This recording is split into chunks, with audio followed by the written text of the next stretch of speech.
Alright, so the plan tonight is going to be to make a drill adapter for the Bridgeport. Basically what this does is instead of cranking that damn knee crank, we'll lift the table up and down much faster with an adapter. We can put in a drill. Basically, I've already actually made it. This is what I'm going to make tonight. The difficult part here is the geometry of getting this all set up. As you'll see some of the problems that I had getting that working. A little bit of an issue here. This was a 1/2 inch before, but I found when my drill went on it, it was only the jaws of the chuck would come in. You know, it's a 1/2 inch chuck, but on a 1/2 inch shank, they're only gripping the very back end of it. So I ended up turning that down to 3/8, which allowed the chuck to grab onto it. Let's see how I made it.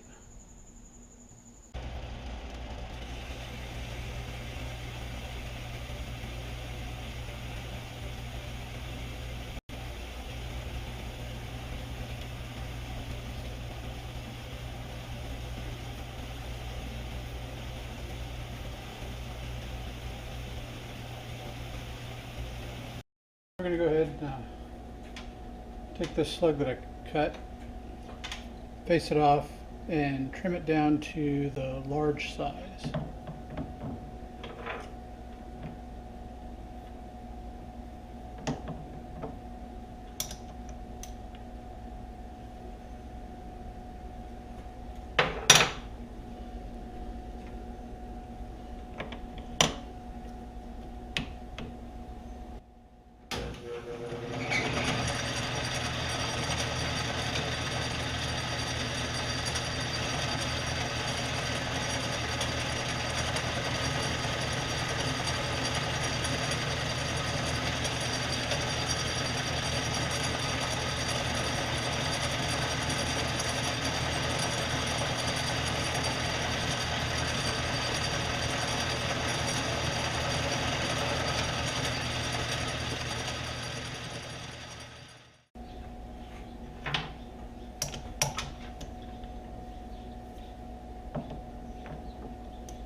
Now that this guy's nice and flat, we can tap him in there.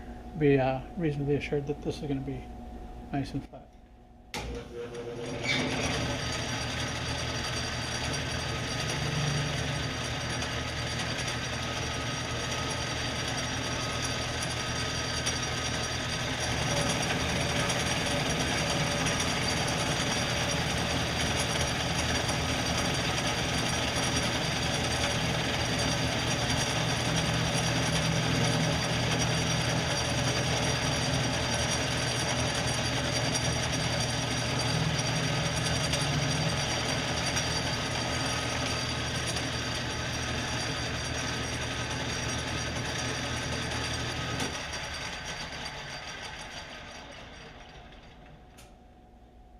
So now we've got this dimension here. This is flat.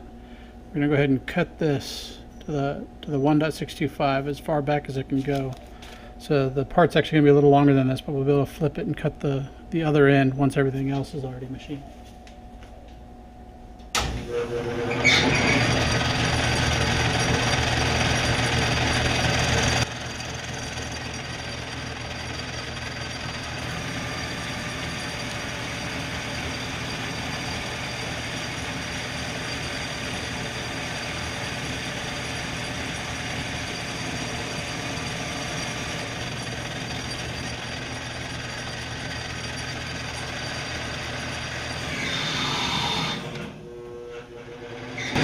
A little bit too much.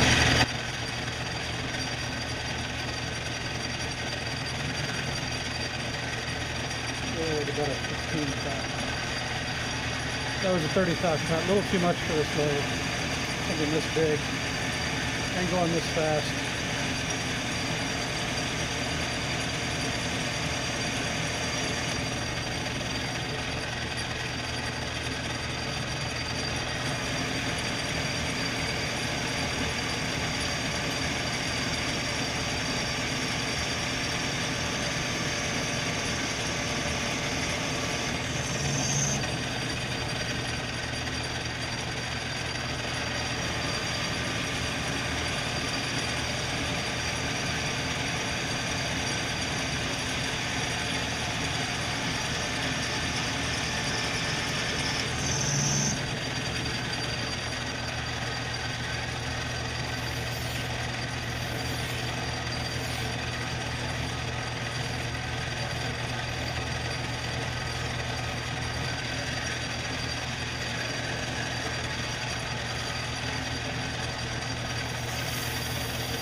Alright, next up I'm going to go ahead and center drill, tap, and drill this to depth, and probably not going to be real easy to bore out. I'll have to see what size that is. I might have a drill bit big enough.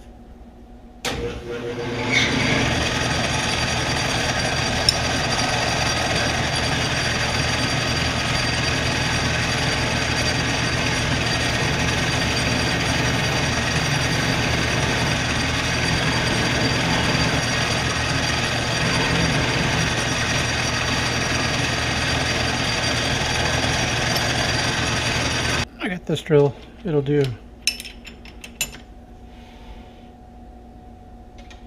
That's 625. Alright, this is going 1 3/8 deep. So this thing bottoms out at about 2.5, and I lose a half. But I think I can come down to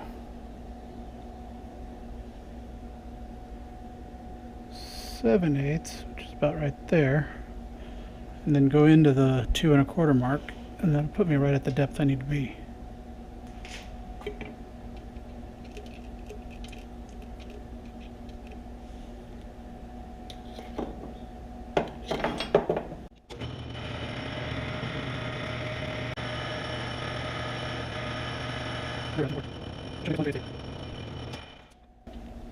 Last minute I kind of realized there's actually this little sunken in area here. Measured it out. It's 950 thou wide and about 3/8 deep.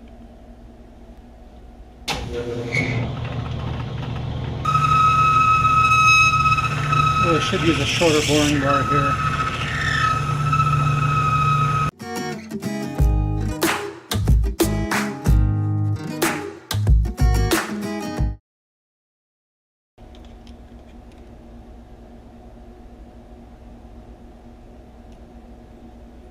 That's pretty dang close.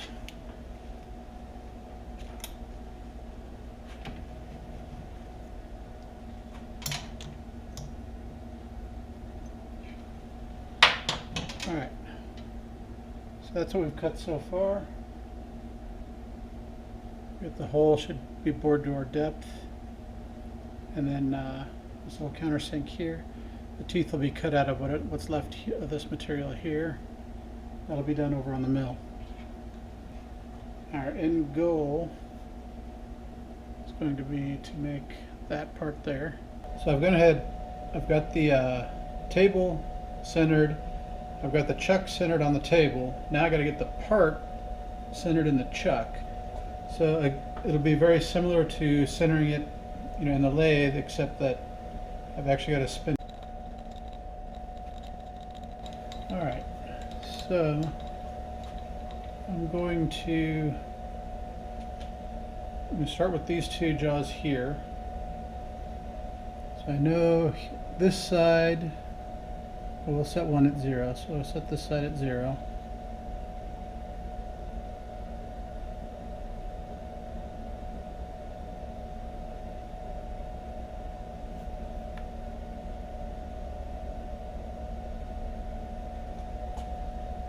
I'm going to spin it around to the other side.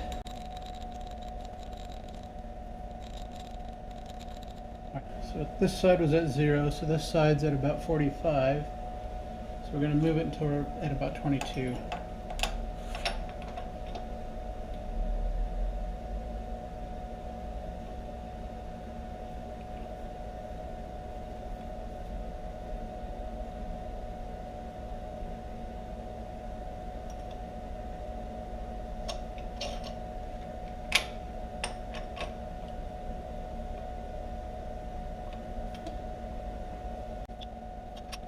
So now we can set this back to 0. And if we spin around to the other side, it's at least very close. Alright, so let's see where this guy sits. And really, our indicator should be really close to 0, so really if I move this to 0, it should be close, theoretically, right? Let's see how we did.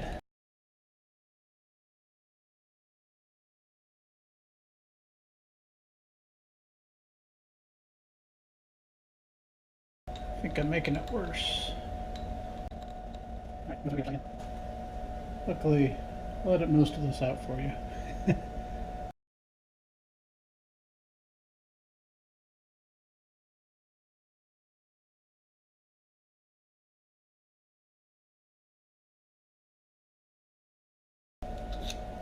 But I'm going to call it good. Okay, so the way these guys are measured, they're actually, you know, off-centered. So each cut will come right through the center, but lined up with the edge of the bit rather than the center of the bit.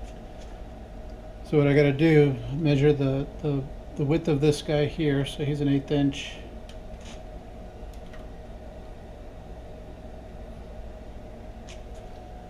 Here's an 1/8 inch end mill.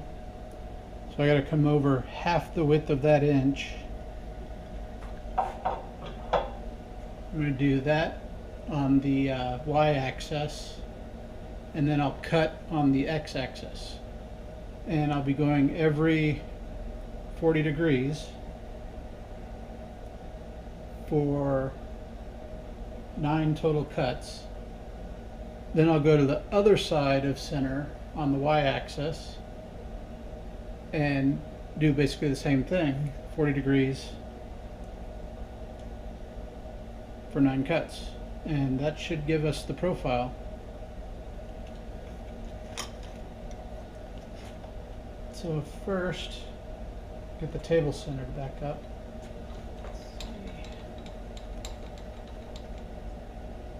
Alright, so that's on 0. That's on 0. That should basically lock the table, or lock the rotary table. Now, I need to unlock the y-axis, and then I'm going to move it 1/16 of an inch. Hopefully that way, yeah. Which will be 0.6. We'll go to 676. DRO only does 2/10, so I'll give that a little bit of leeway. So then I'll get this locked. Which means I'll play with.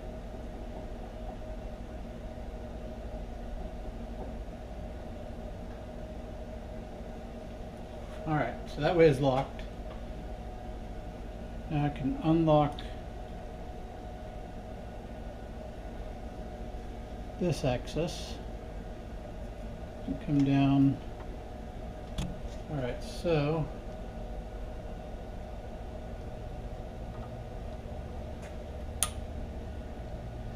I'm going to bring the tool down and touch off here, and then come off the part, and then this depth is supposed to be set to 1875. So I got to come up 187.5 thou. Can't quite see it. I'm going to go ahead and zero the knee off.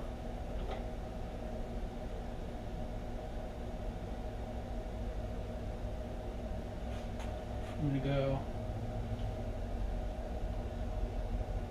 1 full turn and then 87.5. 85, 6, 7.5.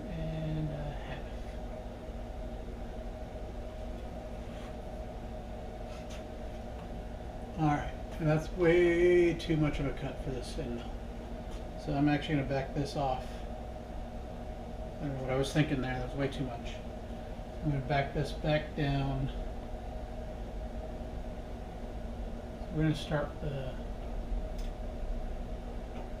50 thou cut.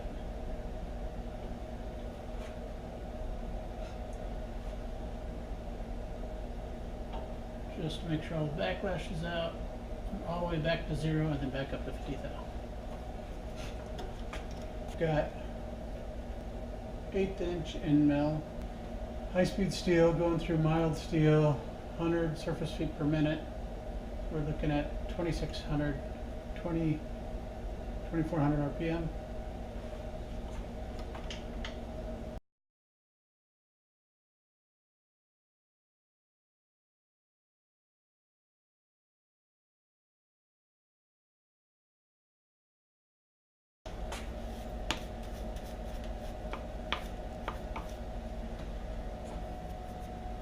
All right, that's our first cut.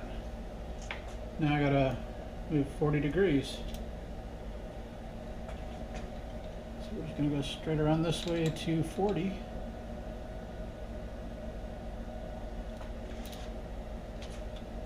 Stop, and then I'm gonna come back up.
Kind of interesting as it came around, it actually started cutting the other side of this one already.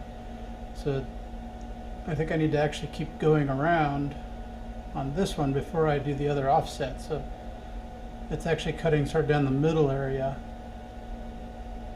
So I'm gonna keep going. I was at 160, I'm gonna go up to 200.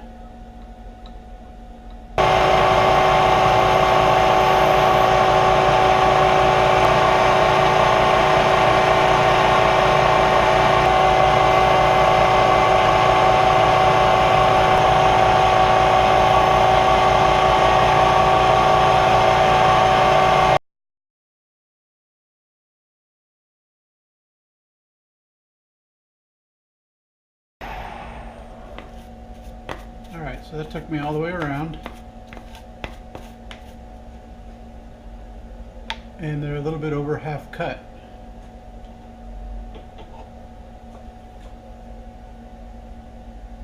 Still look pretty close.